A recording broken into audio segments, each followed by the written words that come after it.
Just a little update here. Actually, it's kind of a big update, to be honest. Last week, the Vietnamese government announced that Ho Chi Minh City would enter an even stricter lockdown than what we were already in for more than a month. They announced that it would start on Monday, August 23rd, which is last Monday. Now, the news that originally were shared stated that the army would get involved and would assist the police forces to apply the new restrictions, to apply more control with the new measures. And that for at least 2 weeks, we wouldn't be allowed to get out of our homes, not even to go buy food. Of course, there are a few exceptions, like people who work in certain fields that are considered essential, or people who have like important medical appointments or even appointments to get vaccinated or whatever. They would get special permissions. But besides those exceptions, like everybody is required to stay home. Actually, the modus operandi, like the slogan that's been posted on news outlets and press releases and everything, is stay where you are.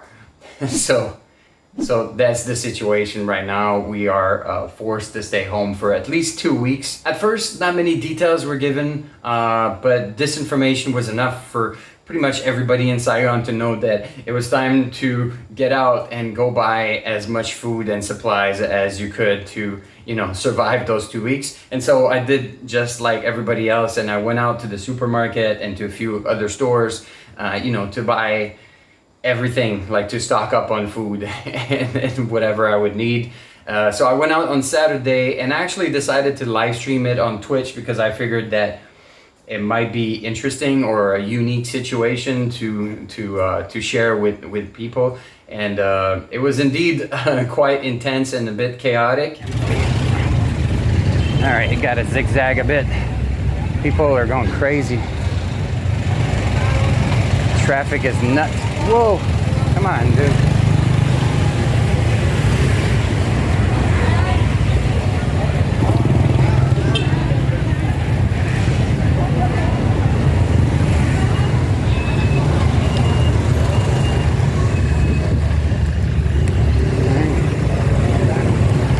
Yeah, I can feel the panic is in the air.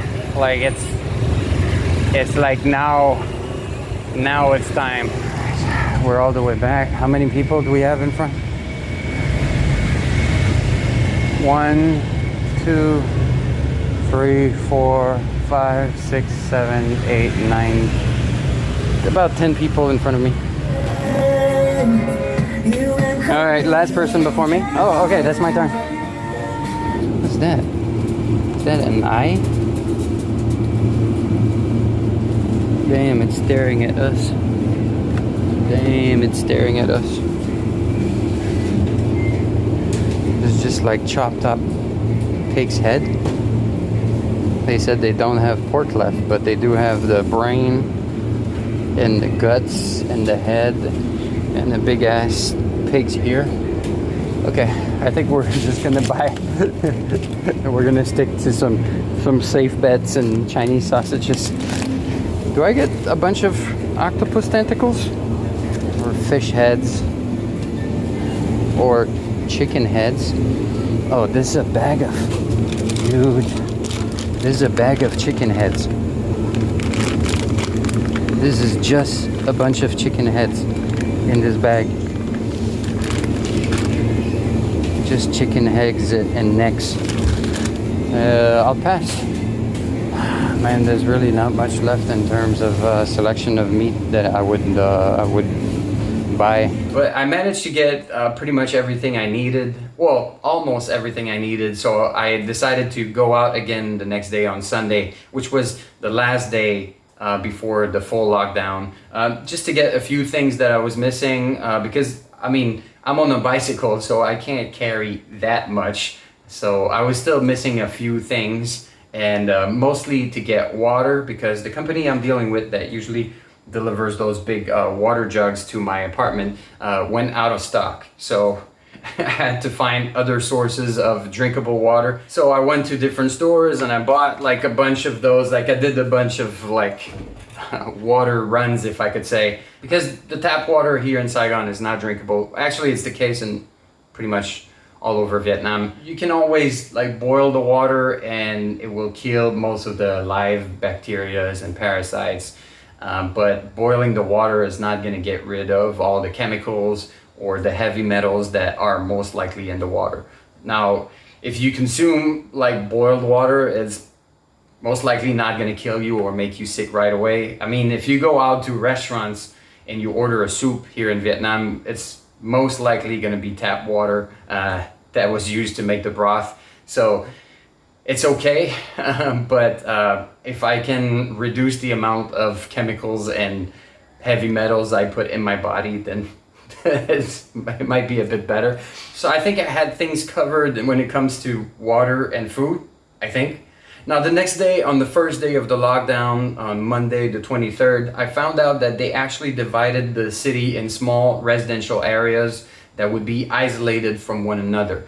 Now it was already the case for the previous month or so, but I think this time they applied those restrictions or those checkpoints a little bit more seriously. It's probably why the army got involved, to make sure that people cannot easily go between zones, between areas. And the reason for that is because different restrictions would be applied to different areas depending on the number of cases, of COVID cases in each area. Actually, they even created an online tool to allow people to check, you know, what the situation is like in their area and the surrounding areas. It's basically like an interactive map with different color codes. So as you can see here, this is the map of Saigon and its surrounding provinces.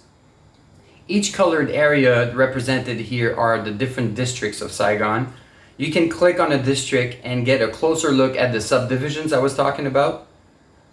As you can see, there are 5 different colors. The color codes are defined mostly by the number of households with identified infected individuals. Dark green is for areas that haven't had any infected households in the past 14 days.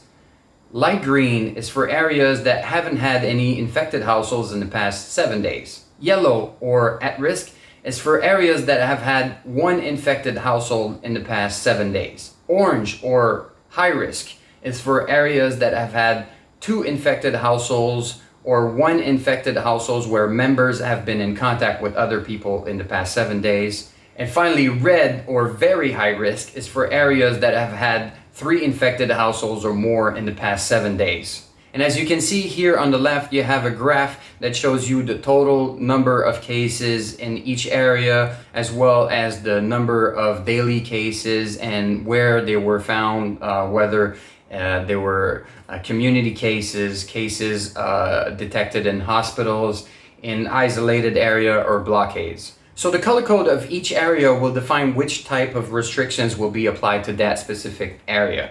So dark green, light green, and yellow will be divided in 2 groups and will be given time slots for them to go do their grocery shopping once a week.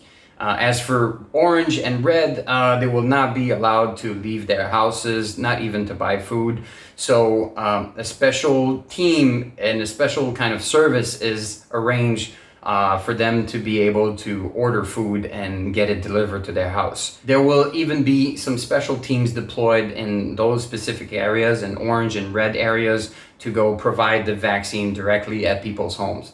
And it is also said that people that are in very difficult financial circumstances, that the government will provide them with the essential food and supplies. Now for myself, when I first found out about those zones and the color codes and everything, I looked up my area and I was in a light green area. So I was really happy and relieved to know that, you know, I would be allowed to go out once a week and do my own grocery shopping, and at the same time that I would be able to go out and stretch my legs, get some fresh air and some sunlight, and, you know, get a little bit of outside time.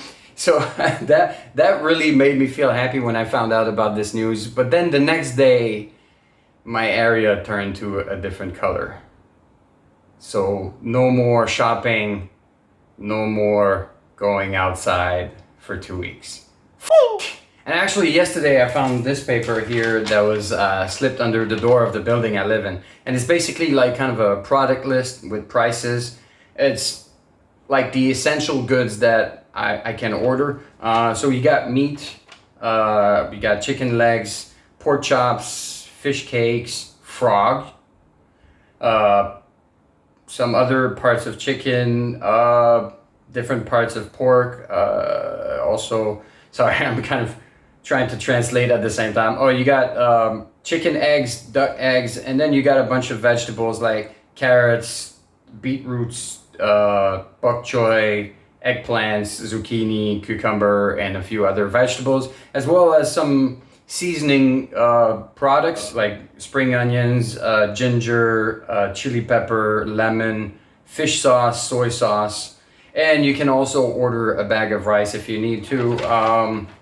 And on the other side, it's like a contact list of the people you can reach out to place your order. I also found out that the area I'm in was divided in like smaller zones, and each zone is given like one specific day of the week to order food, and you can choose if you want to get it on the morning or the afternoon. And it says that I have to place my order 2 or 3 days before my given delivery day. Now, when it comes to the prices, it seems actually quite reasonable. It's comparable to prices I would find in supermarkets. Of course, if you went to wet markets, you would probably be able to find like a few things that are lower priced, but it seems fairly reasonable. And that's a good thing because before this full lockdown, like until last week, we were still allowed to go buy food at specific stores, and there were also some online companies like offering like fresh produce delivery service for people who didn't want to wait in line in front of grocery stores or didn't want to go out and deal with crowds or whatnot.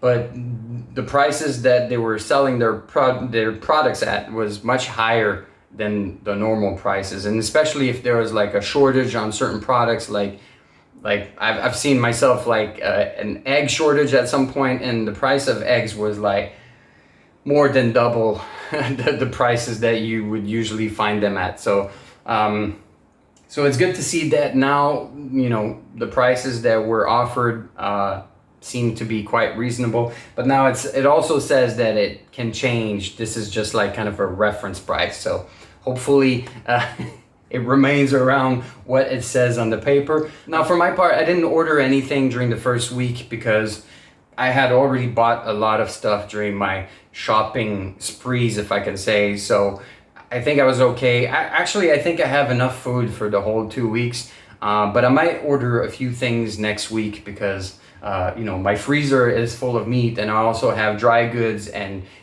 canned goods. But fresh vegetables is not something that you can keep for too long. So I'm probably gonna buy a few veggies next week, and yeah, that's my current situation. I won't be allowed to get out of my house for at least another week, and probably more if the situation doesn't improve quickly. And of course, you know, drastic measures like this will always make some people react very strongly and be very vocal about how they are against it. And I mean, I'm sure you've noticed it in the past year or so, you know, since the beginning of this pandemic. There are a lot of people who suddenly became specialists on a bunch of things because they watched a couple of YouTube videos or they read a few articles, even though they haven't done any proper research and they haven't really fact-checked anything. Suddenly they know what should have been done and what is wrong and what is right. And of course, this will sometimes lead to like rumors and speculations and theories. Like these days I've read some comments and people talking about how the Vietnamese government is underreporting the number of cases and the number of deaths, and how they're using the army and military weapon to control the population and repress the population. Like, I'm not saying it's not true, but most of the time when I ask people who are very vocal about those rumors and speculations, they're never able to provide any proof. Like they heard it from someone who knows someone, or they're quoting words who were written by someone else, but they can never really provide any evidence. And to be honest, I'm not really interested in any of it because it doesn't change anything about my current situation. So if you're here to potentially get some of those rumors and discuss them and comment about what you think is wrong and what's happening behind the curtain and whatnot, maybe it's not the right channel for you. Maybe you can find other channels on YouTube and other videos to discuss this, because it's really not interesting and not constructive at all for me. The purpose of this video here for me is to document my current situation and share what I see with my own eyes, what like the facts and the information that I have directly, that I'm witnessing firsthand, that I have directly access to, and to share it with you, because some people might be interested in knowing what is actually happening right now in other parts of the world. But that's it. Now, I must say that while the situation we're going through is definitely not ideal, it's quite difficult, to be honest, I'm still feeling quite lucky that I have been in Vietnam for the past 2 years, that I was already in the country when this pandemic started. I mean, we faced a first wave and a first lockdown in the beginning of last year that lasted about 2 or 3 months. But after that, the situation pretty much got under control. The country was practically COVID-free. We were able to go back to our normal lives, go out to meet friends, go out for food, to get drinks, and I was even able to travel to different parts of Vietnam, and I did a bunch of live streams on Twitch, showing, you know, different parts that I was visiting and different experiences. And of course, I shot a bunch of YouTube videos during my time in Dalat, in Nha Trang, in Vung Tau, and even here in Saigon. So over the coming months, I will be editing all those videos, and I went through the footage. I think I have at least like 30 videos, and I will be sharing those weekly, as well as maybe some, you know, update videos like this one in between whenever things happen or there are some changes. So if ever you're not subscribed to my channel already, you might want to click that little subscribe button and maybe even that notification bell so you don't miss any of the upcoming videos. If you're interested about, you know, seeing more of Vietnam and knowing more about what's happening here and how things are, I think I have some very interesting videos coming. And yeah, that's about it. That's that's my update. That's my current situation. I hope you found this this video interesting, and I'll catch you in the next one.